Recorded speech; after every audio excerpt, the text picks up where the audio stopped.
What about what Israel is saying right now, this, quote, policy of ambiguity, why they will not respond, and the international outcry, especially with Britain right now?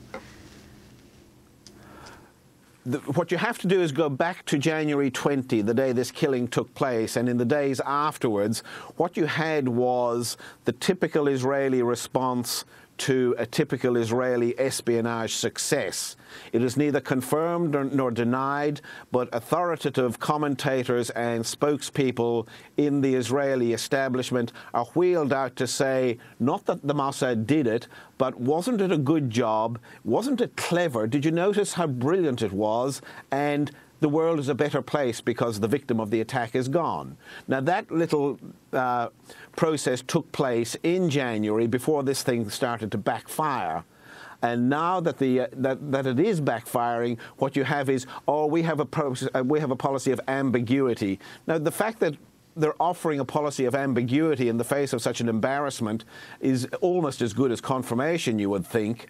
And also a line used by the Israeli foreign minister when he was asked about it.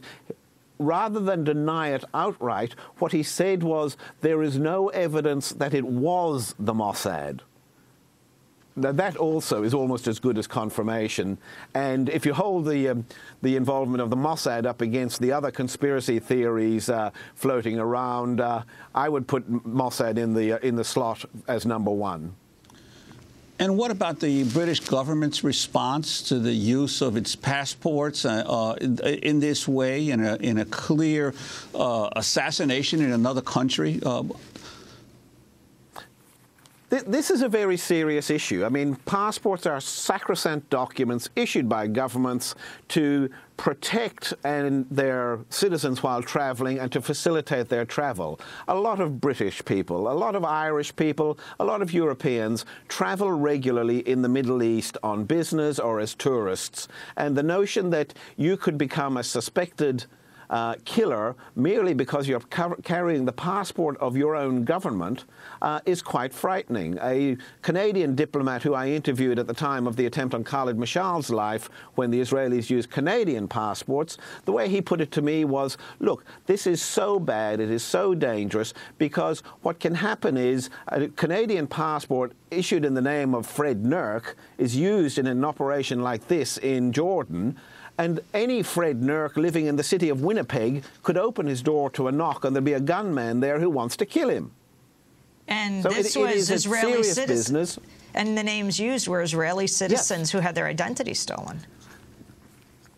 Yes, the way it was explained to me when I was researching Kill Khalid was that often what happens is the Israeli authorities borrow passports momentarily as people go through immigration, entering or leaving Israel, and skim the details of them.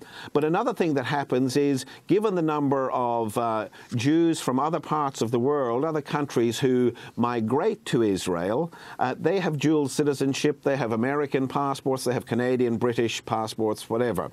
Now, one of the things that happens is quite a few of those people are given, if you like, an informal test of their loyalty to the State of Israel, and in the form of a request for their passport to be borrowed for a time. There was an amazing case, again in the aftermath of the Mishal incident, where a Canadian came forward to the Canadian authorities and confessed that in 1996 he had actually let the Israeli authorities borrow his passport. In the aftermath of the Mishal incident, the Israelis apologized profusely to Canada and promised that they would not use Canadian passports again. But weeks later, this same Canadian had a knock on his door from what he described as a front for the Mossad.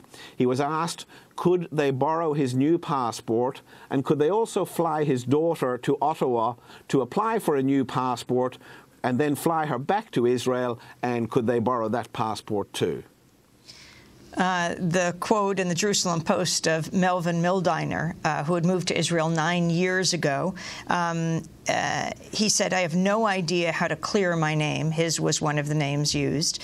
He said, "Interpol has a warrant out for my arrest. I don't know how I will travel. I went to bed with pneumonia. I woke up a murderer." A last question, very quickly, Paul Magot. How does this fit into Israel-Palestinian politics and the significance of Mahmoud Mabou? Well, perhaps more significant than the significance of the dead man is 2 living Palestinians who were arrested in Jordan and handed over by the Jordanians to the Dubai authorities. The only 2 alleged perpetrators of this murder that the Dubai authorities hold are 2 Palestinians who, it seems, according to reports coming out of Gaza, previously worked for the Mahmoud Abbas, that's the Fatah Palestinian Authority, controlled security services who are so anti-Hamas. It means that within the politics of the Palestinian community, you have the makings of a very serious and very nasty charge of collaboration on the part of Mahmoud Abbas or those around him in terms of the extent to which they might have been helping the Israelis to eliminate a Hamas cadre. Paul Magot, we want to thank you very much for being with us, chief correspondent for the Sydney Morning Herald in Australia, speaking to us from Washington, D.C. His book is called Kill Khalid, the failed Mossad assassination of Khalid Mashal and the rise of Hamas.